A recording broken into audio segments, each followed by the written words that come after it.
estamos grabando la presentación esta, así que seguramente después la colgamos en nuestro canal de YouTube de la cátedra, para que quienes por algún motivo no pudieron estar hoy, sabemos que están con turnos de exámenes, así que, bueno, que después lo puedan ver o lo puedan mirar en el momento que tengan disponible.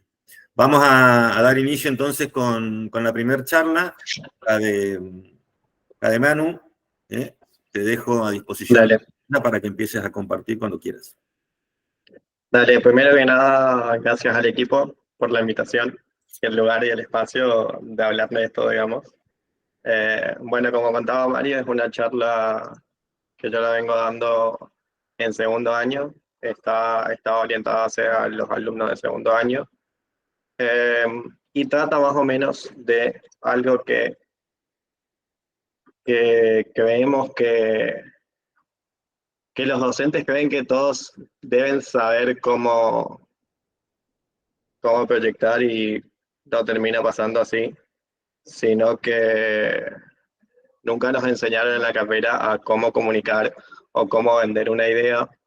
Entonces, la idea de esta charla, es un poco refrescar algunos conceptos de cómo se comunica, qué recursos tenemos y demás, y plantear algunas nuevas formas de comunicar que, que la vamos a ir viendo en el transcurso de la charla. Bueno, la charla está dividida en 4 temas, 4 ítems, que son qué recursos tenemos a la hora de comunicar cuando hablamos de arquitectura, la representación para explicar o mostrar esos dibujos, y la comunicación de todos esos ítems anteriores, cómo comunicamos y aplicamos esos ítems. Bueno, en cuanto a recursos, tenemos lo que son el recurso del dibujo técnico, que es un tipo de recurso más orientado hacia lo que son profesionales del ámbito o que tengan cierta experiencia, porque se necesita esa experiencia para poder entender y comprender un dibujo de este tipo, por la complejidad que ello tiene, digamos, y el nivel de detalle e información que quizás no todo el mundo logre comprender estos dibujos, digamos. En lo que son en sí los recursos que tenemos para mostrar a partir del dibujo técnico, son lo que son las plantas, las secciones, que dependiendo de la escala que manejemos a la hora de hacer estos dibujos, vamos a estar mostrando diferentes situaciones. Si usamos una escala de 1 en 500 o más, seguramente estemos hablando de propuestas a nivel urbano, a nivel regional o macro, digamos. En cuanto, si empezamos a bajar la escala, aumentar el tamaño del dibujo, vamos a estar hablando de mostrar lo que son proyectos de arquitectura, de edificios, que van adquiriendo mucho más detalle eh, en cuanto a la información que se va mostrando, y se van definiendo muchos más temas y circunstancias a la hora de mostrar. Dentro del dibujo técnico podemos tener 2 sistemas. Un sistema técnico con cotas, con escala gráfica, con escalas generales, con referencias, o un sistema de dibujo técnico con una humanización de ese dibujo técnico, que es como se puede apreciar en el esquema de la derecha de la sección. Es un esquema que quizás nos permite globalizar un poco esta mirada del dibujo técnico y logra permitir que llegara a un público más general. Siguiendo con esto de tratar de llegar hacia un público un poco más general, tenemos lo que son los esquemas y los diagramas, que para mí, hablando un poco del tema y leyendo e investigando sobre este tema, el arquitecto Federico Soriano, un arquitecto español muy reconocido, dice que los diagramas hoy, un diagrama es arquitectura, ya no es un esquema o un dibujo, sino es la arquitectura directamente. Es el espacio, la forma y la materialidad que lo construye. Es decir, que con un esquema o un simple diagrama podemos lograr mostrar esa idea general del proyecto a un público mucho más global y que nunca tuvo nada que ver con lo que es la arquitectura o no es maestro mayor de obra o ingeniero, sino podemos globalizar y podemos permitir de que un público de distintas profesiones logre entender a simple vista y sin mucho detalle qué es el proyecto, de qué trata el proyecto, digamos. En este caso, el proyecto que estamos viendo es el proyecto del estudio Import, que es un puente peatonal que se encuentra en el río Providence, en Nueva York. Y bueno, acá quise esquematizar, creo que se entiende a simple vista, las circulaciones principales, el área de uso que se encuentra fuera de esa circulación principal, en las áreas verdes, los espacios de estar, que con simples trazos y esquemas no muy complejos se logra entender cómo funciona el proyecto. Después, eh, yendo ya a lo que es el tema de la memoria, nosotros como arquitectos sabemos que nuestro lenguaje es el recurso gráfico, digamos. Entonces, la memoria dentro del proyecto o dentro de una presentación no tiene que exceder de un 15 o 20% del total de la lámina que estemos conformando a la hora de presentar un proyecto. Para esto algunos consejos que son redactar en tercera persona toda esta memoria, dividir en columnas el texto o la información que queramos explicar, utilizar subtítulos y explicaciones concisas y sintéticas, y siempre acompañar esa memoria con gráficos y esquemas que los desarrollamos en el ítem anterior. Esto va a ir acompañando y va a lograr de que la persona que vaya leyendo y viendo los gráficos pueda tener una mirada global del todo el proyecto que estamos contando. Después, acá tomamos como recurso lo que son los croquis o imágenes explicativas del proyecto, que tenemos diferentes métodos o recursos para utilizarlo. Tenemos los métodos de trabajar a mano alzada, que ahí podemos combinar lo que son las técnicas de carboncillo, rotuladores o tinta. Y después, para hacer renders, tenemos infinidad de programas, inclusive ahora la inteligencia artificial, como lo van a ver seguramente con Damián. Para mí en esto, uno de los programas que más versatilidad y simpleza a la hora de usarlo te da es Lumion, ya que es un programa muy intuitivo que te permite realizar renders con un buen nivel de detalle y son fáciles de usar y no consumen mucho tiempo, que es lo que quizás como estudiantes a veces nos falta ese tiempo para llegar a una buena entrega o por otras cuestiones, digamos. Si queremos ir a un render de estilo hiperrealista, ya tenemos los programas como Corona o V-Ray, pero estos programas requieren una capacidad y una intervención y entrar a configurar muchos parámetros para llegar a lograr un buen render, eh, que quizás este tiempo para configurar todos esos parámetros no lo tenemos. Después las maquetas. Dentro de las maquetas, para mí es una de las partes fundamentales a la hora de proyectar, y dentro de ellas tenemos maquetas de estudio, que son las que vamos a ir trabajando mientras estamos diseñando o proyectando, y después las maquetas que son de presentación o para trabajos finales o comerciales, se utiliza mucho el recurso de maquetas físicas para tratar de vender un proyecto comercial o un desarrollo inmobiliario. Y acá creo que ya pasamos al ítem 2. Dentro de cómo podemos representar todos los recursos anteriores, tenemos esto que decía anteriormente, el recurso de trabajarlo a mano alzada, que que bueno, esto estaba un poco apuntado más a los alumnos de segundo año, que todavía no manejan tantos recursos digitales y no implica de que al trabajar a mano alzada no podamos lograr una buena presentación, sino que nos va a consumir quizás un poco más de tiempo comparado con herramientas digitales, pero hay posibilidades de hacer una buena entrega trabajando a mano alzada.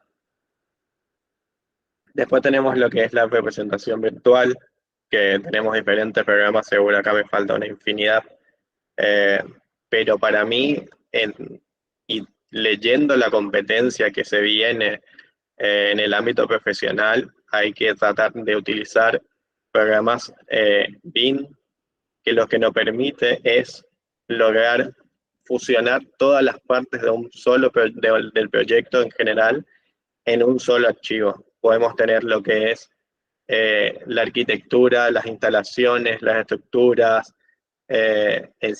todos los sistemas combinados, el análisis solar, de climatización y demás, en un solo programa. Y para eso recomiendo Revit, que para mí es uno de los programas más intuitivos, y después Archicad, que son todos programas que nos permiten trabajar con esta versatilidad y posibilidad de combinar todas las capas que contiene un proyecto ejecutivo. Después, otro recurso, otra forma de representar muy interesante y que quizás ayuda a comprender mucho más un proyecto a la hora de explicarlo es trabajar de forma mixta, es decir, combinar los recursos fotográficos o croquis que hayamos hecho anteriormente mientras estábamos haciendo el proceso de diseño. Y para esto tenemos programas como Photoshop, Illustrator, Corel. En el caso de Photoshop es un programa que trabaja con píxeles, entonces su compatibilidad con ciertos programas es un poco más compleja.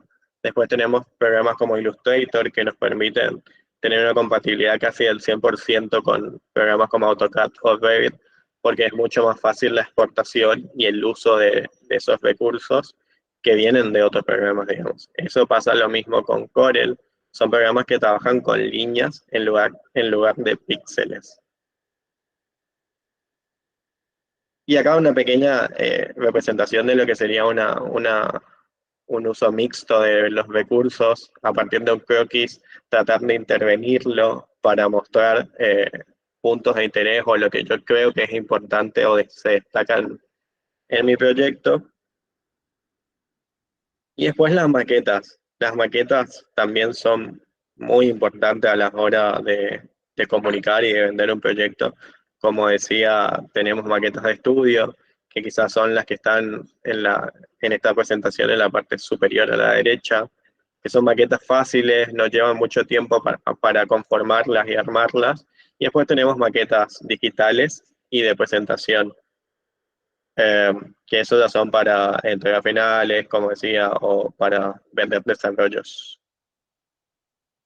En cuanto a lo que es el ítem 3 de comunicación, creo que este es uno de los apartados más importantes a la hora de diseñar y empezar a conformar una lámina, es elegir y establecer una paleta de colores, que con esos colores nosotros vamos a poder lograr llamar la atención de un cliente o de un jurado en el caso de participar en un concurso, llamar la atención de ese jurado y que se quede mirando nuestro trabajo. Puede ser que el trabajo no esté con mucho detalle, no esté bien, pero con los colores que utilicemos vamos a lograr llamar la primera atención de un jurado o de los jurados o de algún cliente. Y para esto yo me manejo con una paleta de colores siempre análogos y utilizo un color para destacar el proyecto o puntos de interés en el proyecto. Y otra cosa con la que nunca le vamos a errar es utilizar la paleta de colores del proyecto en sí, digamos, que para esto podemos colgar una imagen en la página Colors y ahí nos da una paleta de colores que se basa en la imagen que nosotros subimos que va a representar y va a tener las texturas o tonalidades del proyecto en sí.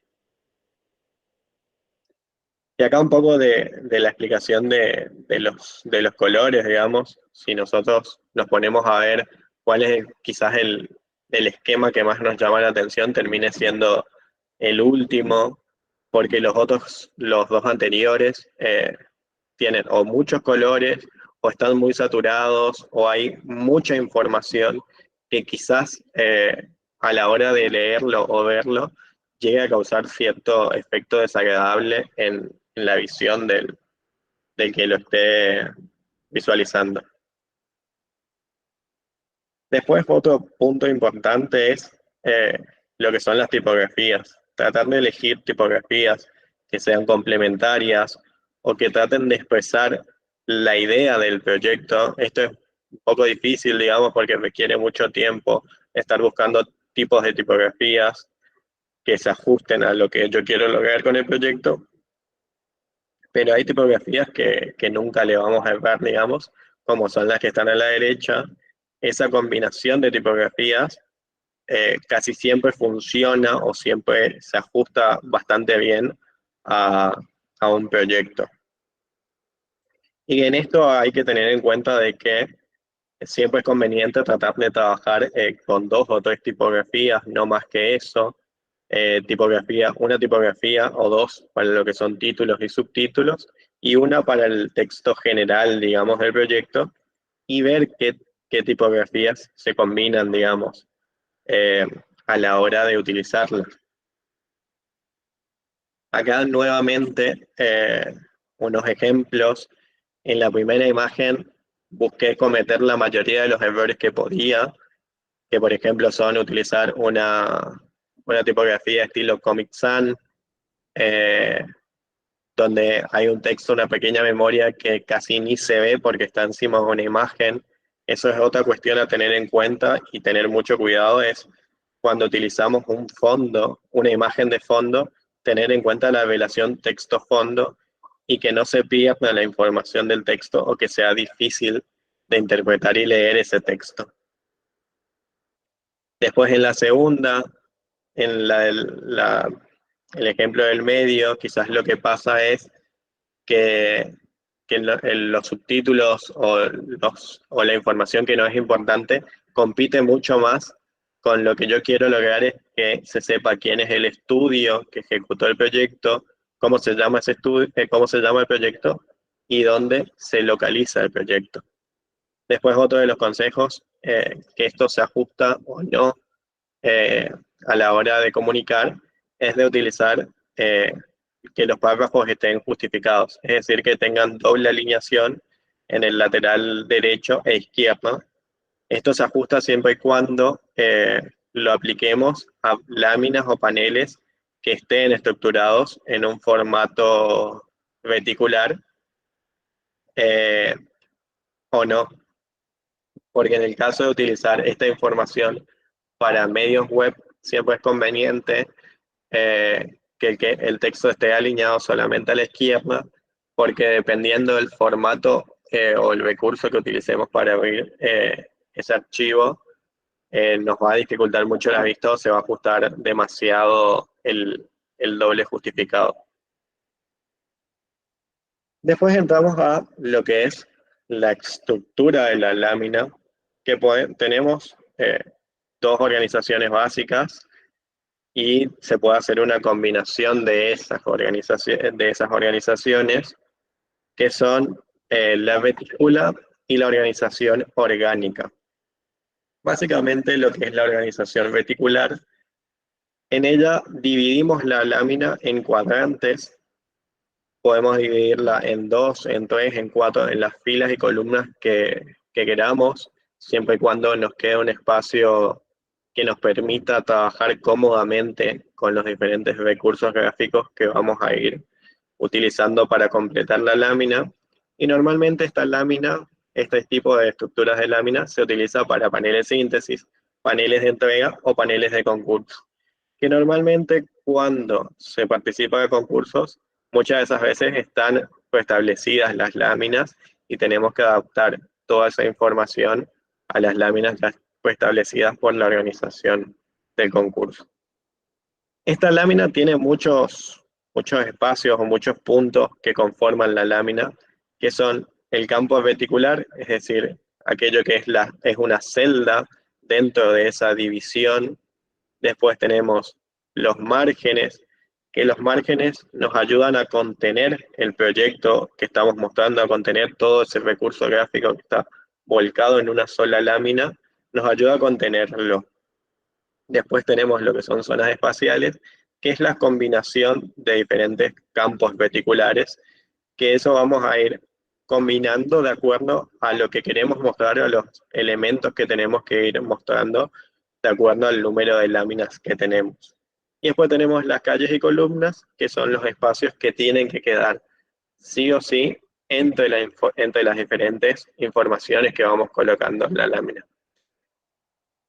Después la orgánica es mucho más libre, es mucho más sintética, tiene pocos elementos, pero lo que se busca en estas láminas es tratar de lograr que el visualizador vea la lámina y se enamore de la lámina por la imagen central o la idea central del proyecto, que puede ser un render, una axonométrica o cualquier otro recurso, pero se compone, como dice ahí, una imagen central, que es la que va a buscar captar la atención de nuestro cliente, docente o jurado, y después una memoria y algún que otro esquema, que puede ser una axonométrica, una planta, una vista, o cualquier otro recurso que veamos que va a ayudar a complementar la lámina. Después tenemos un poco, no sé si son nuevas tecnologías, pero un poco se siguen utilizando, que son lo que es la realidad virtual y la realidad aumentada. Y planos inclusivos, que son los planos en braille, que son planos que están impresos en 3D y tienen las elevaciones necesarias para que puedan ser entendidos por una persona con capacidad visual disminuida. Con este código QR pueden escanearlo, los va a llevar seguramente a una página. En esa página tienen que aceptar los permisos que le pide esa página y van a poder visualizar un modelo 3D a escala 1 en 1500 del proyecto que venimos hablando. Les va a pedir que lo pueden proyectar en una superficie plana o verlo desde la página web directamente. Dejo ahí un ratito, después me dicen si funcionó.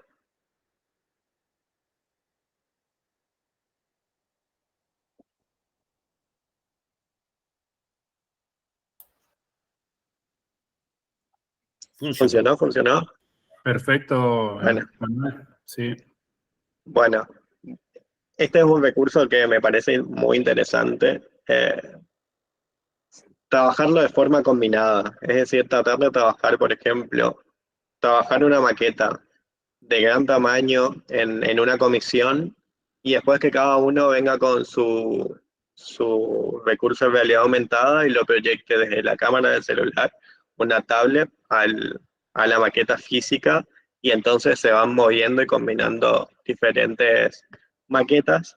Y también lo que nos permite es, a la hora de realizar una entrega final, en el caso de hacer una maqueta física, ir avanzando con lo que es el entorno de esa maqueta final y ir probando con esto de la realidad aumentada cómo va quedando nuestro proyecto sin estar maqueteando realmente y a detalle ese volumen arquitectónico. Después, un poco de aplicación, que ahí voy a ir a un ejemplo. Tomé algunos ejemplos de las entregas que ustedes vienen haciendo a lo largo de este tiempo y que me parecían que tenían buenos recursos, pero que quizás le faltaba una vuelta de rosca a la hora de comunicar o de tratar de vender esa idea, que son, tomé este recurso, este trabajo traté de diagramar la lámina. En esta lámina quizás lo que pasa es que la parte superior está dividido en 3 columnas y la parte inferior de la lámina está dividido como en 5 columnas, y quizás eso nos tienda a generar cierto choque visual, digamos, a la hora de entender la lámina. Y bueno, ahora cuando vuelva a la presentación vamos a ver cómo quedaron las láminas con esta organización que fui probando y viendo a partir de los recursos que estaban en la lámina, cómo organizarlos de mejor manera para tratar de obtener eso que queremos, que es captar la atención de un cliente, de un jurado o a quien se lo estemos presentando el proyecto.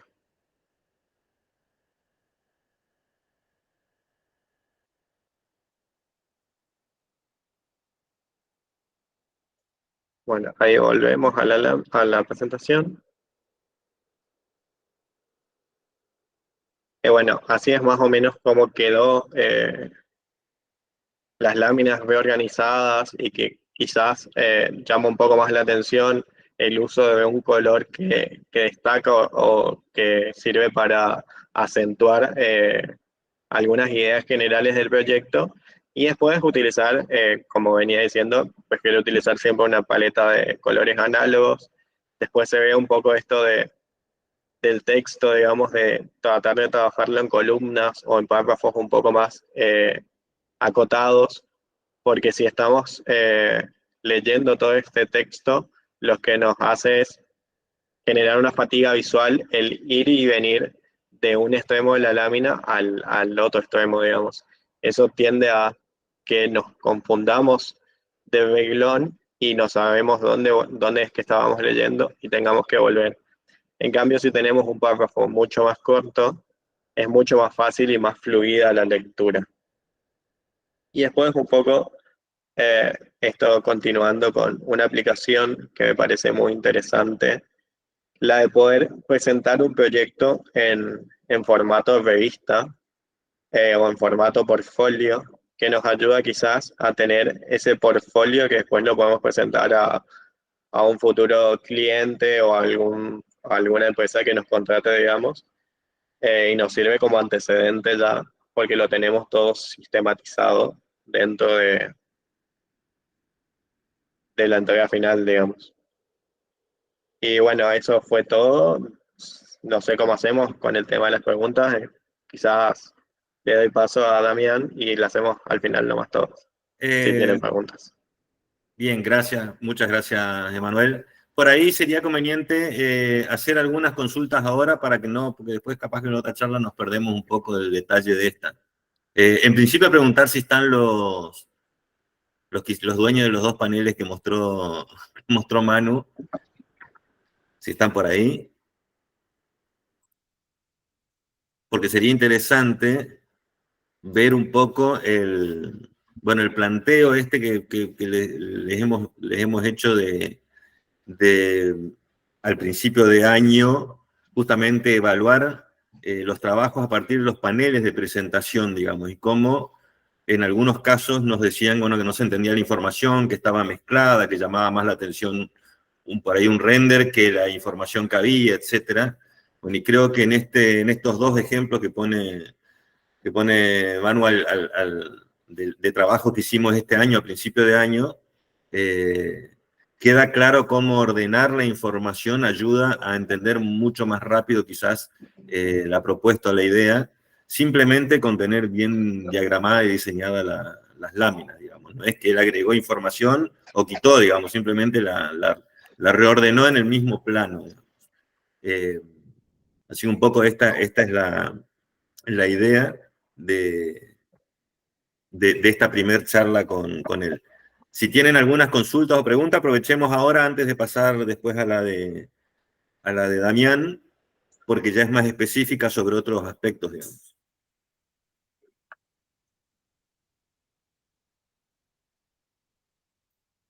Tenemos muy pocos alumnos y aparentemente es como que están expectantes, nada más. No sé si es el día o O las preguntas van a venir cuando estemos más avanzados en el proyecto. Pero es fundamental.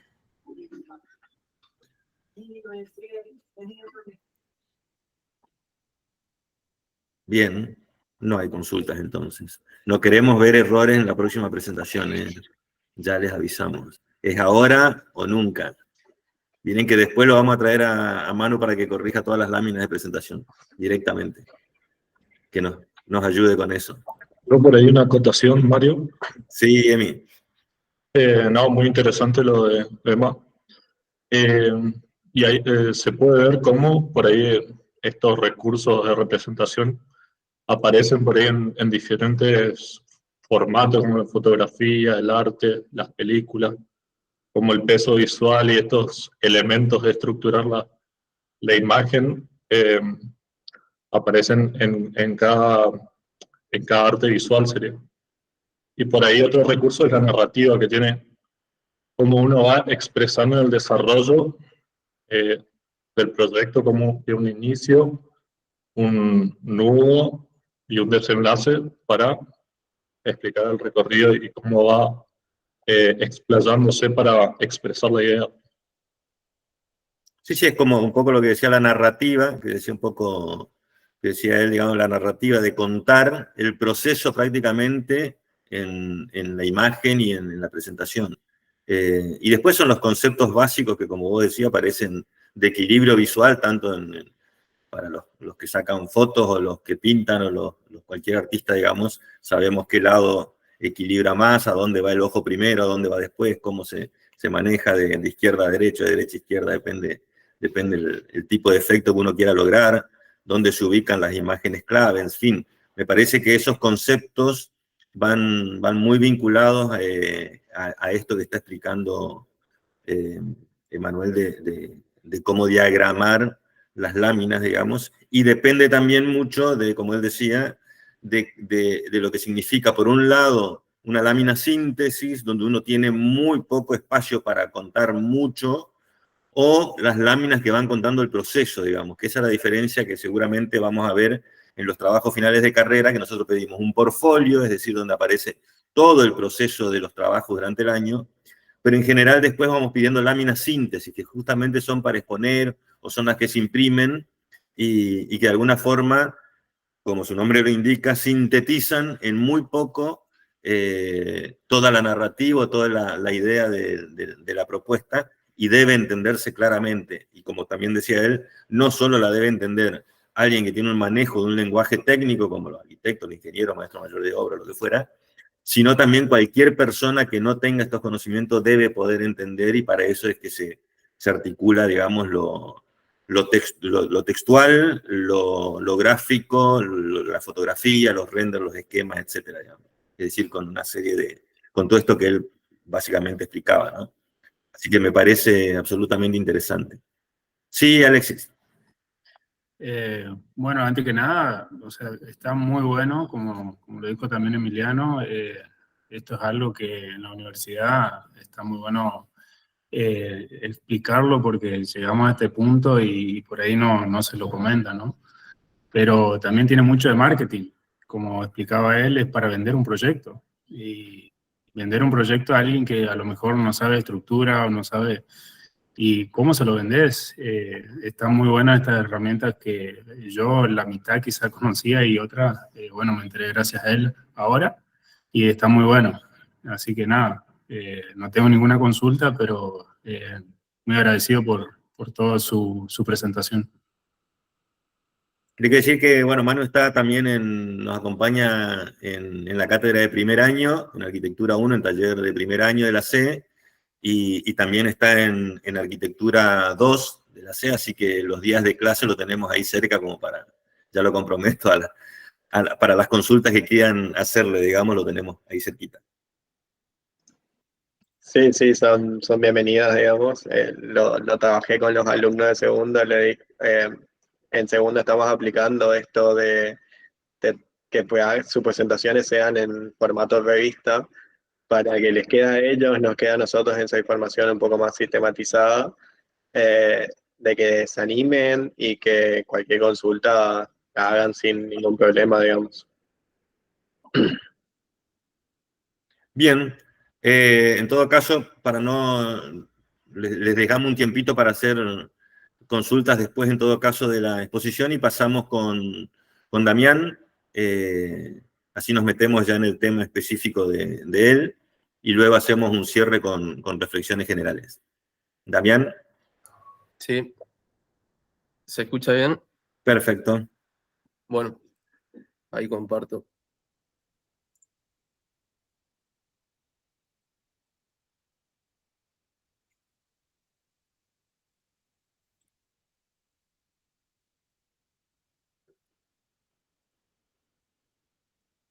¿Se ve bien ahí? No a pantalla completa todavía. Ahí. No, sigue apareciendo toda la lateral. Ahí. Ahora sí. Ahí está. Perfecto. Bueno, yo por ahí no tengo un tema para extenderme tanto como lo tenía Manu, porque Manu es, lo que dio Manu es un tema que por ahí también se lo da durante toda la carrera. Esto es más algo nuevo que se empezó a implementar hace unos años y que se va actualizando mes a mes, que es la inteligencia artificial en el campo de la arquitectura y el diseño. Yo dividí la presentación, no sé si cambió la imagen, ¿se ve bien? Sí, cambió. Bueno, yo dividí en 5 partes explicando qué es, los programas que se utilizan en el campo de la arquitectura. Después, lo que es utilización y resultado sería una parte de práctica rápida y sencilla para mostrar. Y una etapa de conclusiones. Bueno, que es básicamente es la inteligencia artificial para la arquitectura. Son programas o aplicaciones donde mediante una imagen, ya sea un modelo, una captura de pantalla de un modelo de SketchUp, un dibujo a mano, una foto de un dibujo a mano, o un render no tan trabajado, a través de descripciones textuales, generar imágenes más profesionales o alternativas en el proceso de diseño. Básicamente es una herramienta más de la que tenemos para nuestro proceso de diseño en lo que es arquitectura. En cuanto a los programas, yo puse los más utilizados. Hoy en día hay muchísimos, miles de programas. Yo esta presentación la había armado hace un mes y ahora se sumaron más programas todavía que fui investigando. Tenemos DALL-E, Midjourney, Veraz, D5 High y ProMeai. El DALL-E se relaciona con lo que es el ChatGPT. El ChatGPT, en realidad todos usan ChatGPT, que es el nacimiento de toda esta nueva ola de inteligencia artificial. Después tenemos programas como Midjourney o Veraz, que se pueden utilizar como plugins de los programas de diseño 3D que tenemos, por ejemplo, de modelado de SketchUp o de Revit. Y tenemos también programas que se puede buscar fácilmente sin necesidad de instalarlo. Lo podemos buscar en Google o en el navegador que usemos, como por ejemplo D5 High, que es una inteligencia artificial del programa de renderizado D5 Render, que es como Lumion. Bueno, D5 Render, que es la marca, creó este programa de inteligencia artificial también para usarlo solamente con googlearlo.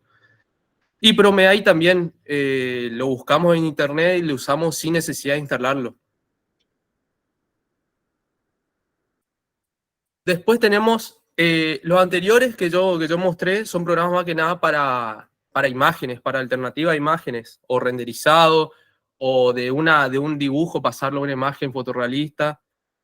Estos programas que voy a mostrar ahora son programas más específicos que fueron surgiendo ahora, en esta semana, en estos meses. Por ejemplo, ArcDesign AI, que se refiere al diseño esquemático y funcional. Por ejemplo, te resuelve organizaciones funcionales, plantas, te da alternativa de plantas, no es que te resuelve porque vos lo elegís. En cuanto también a función en corte, va por ese lado.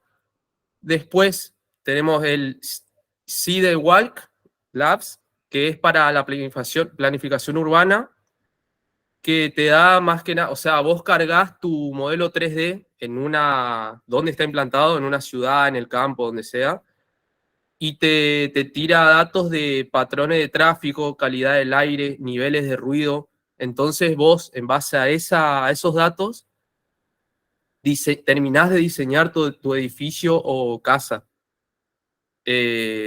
En cuanto a cómo resolver, por ejemplo, el asoleamiento, poner parasoles o no, techos verdes, etc.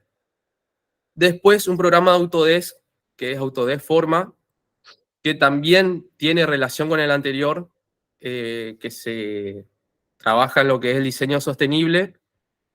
Lo que hace es también te tira datas en base a tu modelo 3D, te tira data de consumo de energía, flujo de tráfico y la calidad del aire del entorno donde va a estar implantado tu edificio. Y te tira alternativas de cómo podés solucionar esas problemáticas. El otro programa que encontré es ClickUp, que en realidad es una página web también, que se refiere más a lo que es la gestión de proyectos. Yo, por ejemplo, conozco el caso de mi jefe, que en el estudio él para la gestión de proyectos usa o Excel o Project, que también es de Office. Y con este programa estuvimos viendo y también te resuelve muchísimo ese tiempo de trabajo en esos programas, que es básicamente para la progresión del proyecto desde el diseño hasta la conclusión. Interviene en lo que es los rubros, qué personal se encarga de qué cosa y te va tirando el tiempo estimado de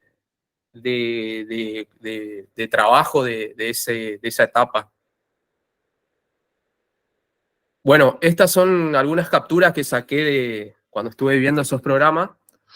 Por ejemplo, el que había nombrado que trabajaba sobre esquemas funcionales y organigramas es el de arriba, que vos poniendo los metros cuadrados en rectángulos o en cuadrados, en planta, te va tirando alternativas de funciones del proyecto. Después los otros dos siguientes son lo que hablé de lo que es más lo urbano, la planificación urbana. Y el último es el de gestión de proyecto, que te tira gráfico de barras, rendimientos de la obra. ¿Hay alguna pregunta hasta acá? Si no, sigo. Yo tengo una, bien. ¿Sí? Respecto a Autodesk Forma, en la lámina de la explicación decías que te ayuda con esto de resolver envolventes y todo eso. ¿Qué tan definido vos lo tenés que tener a tu modelado para cargarlo al programa y que te dé la información de esa información, digamos? Bueno, Autodesk Forma sería como un plugin. El resto son como, vos los buscás en la web y bueno, ahí cargas tu archivo. Este será un plugin del programa del que vos estés trabajando, por ejemplo, Revit, AutoCAD, etc. Más que nada Revit, porque ahí trabajás en 3D. Lo que estuve viendo hasta ahora, el avance que tiene este programa, te tira alternativas, no tan definido, porque de ese trabajo te encargás vos hasta ahora, porque tenemos que acordarnos que esto avanza mes a mes, y quien te dice en el mes que viene ya te tira algo más definido. No sé si respondí tu pregunta. Sí, sí. Bueno, pasamos a la etapa de utilización. Yo para este ejemplo podría usar cualquier de los programas que mostré, pero por ahí se me hizo más dinámico el de D5 Render, que acá está la dirección de la página web, que es de 5next.ai/high. Cuando entras a la página, te aparece esta imagen donde vos cargas tu correo electrónico y apretás el botón que dice unirte a la lista de espera, que no es más que estar en una cola, es como una cola para ir al supermercado para comprar algo. Repito, es gratis hay otros que son pagos, pero al ser gratis tenés un tiempo de espera porque hay otra gente, otras personas usando antes que vos. Entonces, igual el tiempo de espera no es tanto, son de segundos, pero sí te aparece que está en una fila, sería una fila virtual para usar el programa. Obviamente te registrás con tu correo y te unís a la lista de espera. A los segundos ya te aparece esta otra pantalla. Y esto sería más que nada la página principal del programa. Donde vos, por ejemplo, en escenario conceptual tenés arquitectura, paisajismo, ahí donde dice arquitectura y exterior y fachada, tenés otras opciones como paisajismo, ingeniería, lo que son instalaciones, etc. Después tenés lo que son los prompts, que son las indicaciones que vos le das al programa. Por ejemplo, una cabaña moderna situada en densos bosques y montañas distantes, un río que fluye. O sea, describís el entorno y el edificio. También, por ejemplo, una iluminación suave y una impresionante puesta de sol. Ahí le podés agregar materialidad, le podés agregar si el render querés que sea exterior o interior, porque también influye eso. Y después está lo que está abajo, que es la referencia de imagen, donde a partir de, yo por ejemplo en este caso, descargué un dibujo a mano. A partir de ese dibujo a mano, de esa ventana donde tenés guardado, por ejemplo, la ventana de descargas, arrastrás hasta donde dice cargar imagen y ponés generar. Al poner generar, te aparece, por ejemplo, esta alternativa. Básicamente es un render. Yo en la descripción de este dibujo a mano había puesto edificio implantado en una zona urbana, día soleado, materialidad de madera, mucha vegetación, también vegetación adentro del edificio, materialidad de hormigón, que el edificio esté despegado del suelo. Y así vos vas jugando. La clave de estos programas son cómo vos también escribís la descripción. María Laura, no sé qué decir. Yo tengo una pregunta, Damián. Sí. La descripción la vas haciendo escrita, o sea, la información que vos vas solicitando es en texto, excepto esto que vos comentaste, que subís una imagen de ejemplo, No. croquis o cómo cargas la solicitud, digamos. Disculpa, ahí capaz fui muy rápido. Vos tenés esta imagen, que básicamente son similares en todos los programas de inteligencia Damián, artificial. ¿podés leer, por ejemplo, una indicación para que entendamos? Vos le das Sí. la orden, ¿podés leer alguna? Claro. ¿Podés Vos tenés leerla? esta... Léela si querés para que podamos entender. Bueno, en la misma pantalla vos describís, por ejemplo, como está descrito acá, una cabaña moderna, o lo que yo puse, que no es esta descripción, un edificio en torre ubicado en un entorno urbano con mucha vegetación alrededor, materialidad de hormigón y madera. Y en la misma, abajo de descripción, cargas la imagen, o sea, todo en la misma ventana. Claro, perfecto. O sea, pero los insumos de los cuales se nutre, digamos, son palabras, textos, no es un insumo previo que vos tengas que tener previamente desarrollado en algún otro programa, ni nada. O sí, digamos, pero en principio palabras. Son las dos cosas. Son las dos cosas. Porque tenés las palabras y tenés esto, que yo acá puse de ejemplo un dibujo a mano.